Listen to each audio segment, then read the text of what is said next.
দেশের বিভিন্ন জায়গা থেকে সরাসরি যোগ দিচ্ছেন আমাদের সহকর্মীরা। শুরুতে যাচ্ছি রাজশাহীতে, সেখানে আছেন আমাদের সহকর্মী মতিউর মুর্তজা। মুর্তজা, তাপপ্রবাহ জনজীবনে কতটা প্রভাব ফেলছে এবং সবকিছু মিলে কেমন দেখছেন পরিবেশ, আমাদের জানাবেন।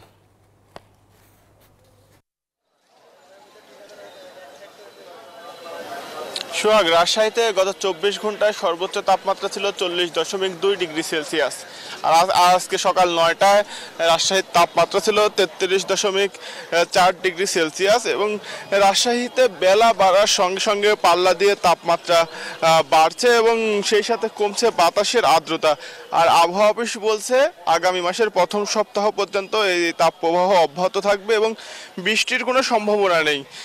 তাপপ্রবাহের ফলে রাস্তাঘাটে লোকজনের সংখ্যা খুব কম দেখা যাচ্ছে। প্রয়োজন ছাড়া খুব একটা বের হচ্ছেন না সাধারণ মানুষ এবং ভোগান্তিতে আছেন খেটে খাওয়া দিনমজুর পথচারীরা। আর আমরা এই মুহূর্তে আছি রাজশাহী মেডিকেল কলেজ হাসপাতালের সামনে।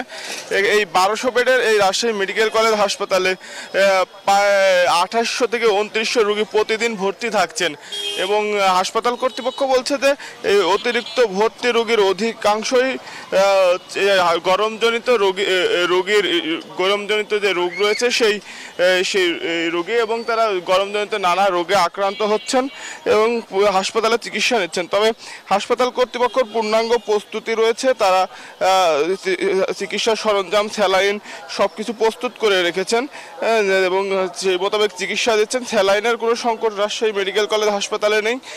তবে রোগীদেরকে আরও সাবধান থাকতে বলছেন বিশেষজ্ঞ চিকিৎসকরা। প্রয়োজন ছাড়া বাড়ির বাইরে বের হতে নিষেধ করছেন এবং কেউ যদি প্রয়োজনে বাড়ির বের থেকে একান্তই বের হয় সাথে পানি রাখতে বলছেন এবং পানি কিছুক্ষণ পর পর পানি পান করতে বলছেন।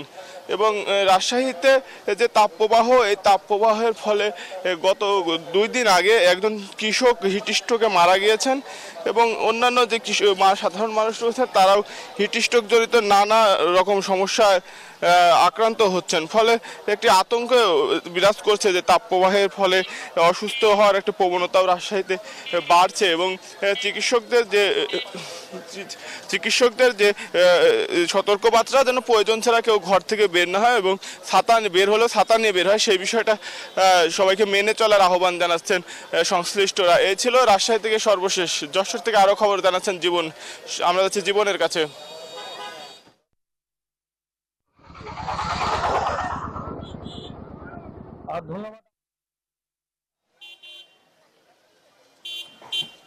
আপনাদেরকে বলি যে সকাল থেকে 9টা পর্যন্ত আপনার তাপমাত্রা রেকর্ড করা হয়েছে।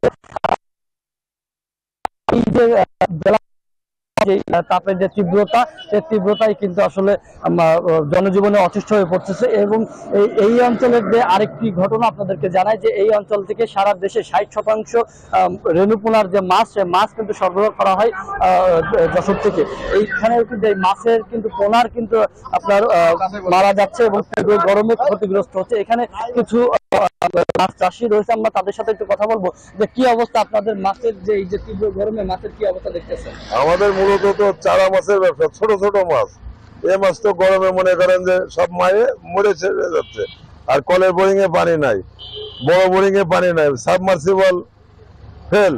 আর আমাদের মূলত চারা মাছ যখন আমরা করি তো পানির সাথে এত সম্পর্ক, আর আমাদের মনে লক্ষ লক্ষ টাকা লস হয়ে যাচ্ছে। এখন যতদিন আকাশ থেকে পানি না ফেরবে ততদিন মনে করেন যে আমাদের ব্যবসা চালু হবে না, অনবরত লসের আমরা আছি। ধন্যবাদ। আপনারা শুনছিলেন যে এই অঞ্চলের যে মাছ, মাছ চাষিরা পোনা চাষে ব্যাহত হচ্ছে এবং এই কারণে তারা কিন্তু মাছ মারা যাচ্ছে। তো দর্শক থেকে আপনাদের একটি তথ্য জানা রাখি যে এই অঞ্চলে কিন্তু লেয়ারও গেছে এবং প্রতিনিয়তই মানুষ কিন্তু অসুস্থ হয়ে পড়ছে। জনজীবনের যে ব্যাহত, সে ব্যাহত কিন্তু হচ্ছে এবং চিকিৎসকরা যেটা বলছেন যে ঘর থেকে আসলে মানুষদেরকে না বাইরে যেতে এবং যদি বের হয় তাহলে আসলে বিশেষ ব্যবস্থা এবং মাথায় টুপি, পর্যাপ্ত পানি পান করতে। এবং চিকিৎসকদের সাথে আমরা কথা বলেছি, হসপিটালে পর্যাপ্ত ব্যবস্থা রয়েছে এবং স্যালাইনের ব্যবস্থাও রয়েছে, যে রোগী যদি বাড়ে তাহলে তারা কিন্তু পর্যাপ্ত ব্যবস্থা রেখেছে। তো এই ছিল আসলে আমার কাছে সর্বশেষ তথ্য। আমাদের আরেক সহকর্মী অপেক্ষা করছে, আহমেদ আপনার কাছে যাচ্ছে। ধন্যবাদ হিমেল। আপনি যেমনটি বলছিলেন যশোরের তাপপ্রবাহের অবস্থা, আপনি একটা দিক উল্লেখ করেছেন যে যশোরের রেণুপোলা বিকাশে কম খরচে ক্যাশ আউটের লিমিট বেড়ে 50,000, প্রিয় এজেন্টও 2টা। পাবনার সদর ঈশ্বরদীর অঞ্চলে